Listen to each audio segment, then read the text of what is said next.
Hey, this is Adam with Productivity Academy, and it is the 28th of February. So this is going to be the last live Q&A for February.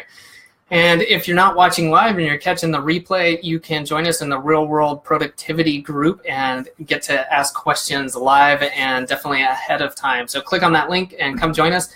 Answer a couple questions. Let us know about why you want to be a part of this group with other people who are looking for better productivity, better apps to help them, better time management, all that good stuff. All right, today we've just got a couple of questions we're going to get into. We're going to talking about how to increase your productivity on like side projects or things you're working on maybe at the end of the day when you're tired from work or school. And also a question that I misplaced, so I will be finding it shortly. And there it is. All right, what are your best tips for time management when working on long-term projects? All right, and then if we have any live questions, we'll be answering those as well. So let me move this over here and we will get started shortly.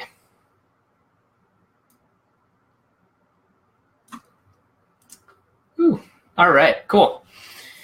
So the question again was, how can you increase your productivity on side projects at the end of the day when you're tired from work or college or whatever it is? So this is a really good question. I find that from time to time, this pops up for anybody. You know, this could be like, doing or taking your kids somewhere, you promised them to, building a business on the side. And I think if you can plan ahead a little bit for this, then you're going to really go far. So what works for me and what I think can benefit a lot of people is, I'm just going to use some arbitrary times and things like that. But let's say you get home at 6 p.m.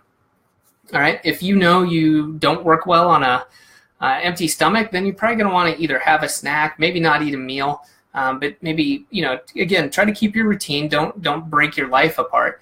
And then maybe take a 5-minute break, unwind, go for a walk, do something, clear your brain. Because as you move into that next activity, you want to be focused on that, okay? And I think that's really important. When we try to go, that can be really difficult, and it really hurts us by keeping our full engagement basically impossible. We can't do it. So once you've done that, this could be a short, like I said, it's 5 minutes, maybe it's 10, 15, lay down, I don't know, take a quick nap, whatever really recharges your batteries and lets your brain kind of unwind. And then sets out some goals. What is it you're doing? Okay, and again, for taking the kids somewhere, this may be overkill, but just maybe then think about it. Like, well, okay, what are we doing? What's the goals of this? And how long is it going to be? And if you're working on a side project, excuse me, set those out. Write it down on a Post-it note. I'm going to work for 90 minutes. These are my 3 goals or action items that I am going to accomplish in this period of time. Set that timer and go after it. How you work from that point on is pretty, I think, highly personal, whatever it is you're doing. And you can customize that. Do you need quiet space? Do you need specific items? Can you set that up ahead of time? So I think just going through that, though, and performing that, and then keeping to that time. Don't burn yourself out. Maybe at the end of 60 or 90 minutes, you're going to be like, man, I could keep going. And know yourself. If you can, that's great. But it's also good to stop, accomplish what you told yourself you were gonna do, and then do something else. You've got the next day to think about. Don't stay up till 2 a.m. And then make the next day garbage. Also, this can impact relationships. Is there somebody in the house that you should be interacting with, things like that. So like I said, a little bit of planning can go a long ways. And then when you set out those like action goals for like a 60 or 90 minute work period, man, that can really do a lot for you, because that could include, I'm going to review what I did last time and what I set as goals for this time, and maybe a quick look at, okay, where's the project at? And you can get a lot done on an hour or 2 a week, or maybe a few times a week, really get something going. So good question. Really like that. I'm going to pull up the second question while I grab some water.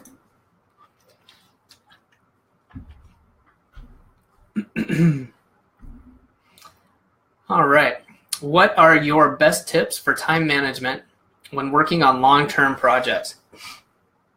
That's a very good question. And I think one of the main areas I'm going to touch on here is that a lot of it has to do with the same ideas as kind of your daily task management. And what I mean by that is doing a daily review. So when you sit down and do a daily review, it should include big projects. And that doesn't mean doing a deep dive into all of your projects, but looking and doing a review of where you're at and what needs to be done. Okay, so long-term projects, I know, for different people, it could be a project you're working on every day for a year, 3 months, 2 years, or it could be, you're waiting on something for, 2 weeks. But keeping on top of that and setting that schedule for yourself. Maybe it only needs to be a weekly review. Where are we at? Do you have a Gantt chart? Do you have a timeline? Do you need a timeline? Maybe that's something you need to do.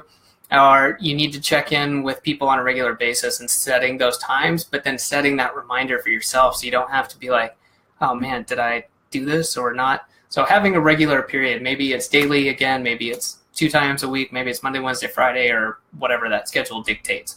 And then setting up that reminder and just having something simple, maybe a Google Doc, maybe it's in your notebook. You have that hit list of here are the things I need to review. Okay, so just as examples, like I need to check in with these people. I need to check this Google Drive folder for any new documents. I'm just making this up, and maybe 2 or 3 other things. What are the top things you quickly review to check on a big project? And I mentioned that in a time management sense because this will help you stay on top of it. With long-term projects, right, it's hard to completely identify everything that's going to happen.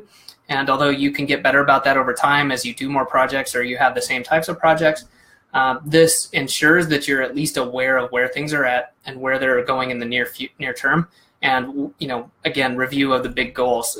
So you're aware of any big changes coming or, hey, there's a problem now. Instead of forgetting about it and let it balloon into a big problem that totally derails a project, okay, we're a little off course. Let's move back there. So I find that to be really helpful for projects. It's definitely something I'm working on. I consider myself to be a decent project manager, but as projects grow in scope and size, that can be challenging. And part of that is the number of people involved and managing people as well. So great question. I don't see any others. I'm going to check real quick for some live questions. And if that is it, we will wrap this up real quick. If you're watching too, be sure to join us. If you're watching the replay, that is, join us in the Real World Productivity group. All you have to do is click on the link. It should be in the notes here, and then come join us. If you want to be around people who are interested, like yourself, in increasing their productivity, either you're an entrepreneur, looking to grow a business, you want to start a business, or anyone else, if you're interested in finding out about how people do this in terms of time management, productivity, or you just want to talk about apps, love doing that too. So come join us, and happy to have you. I think that will do it. I don't see any more questions, so thanks for watching, and I'll be back next week.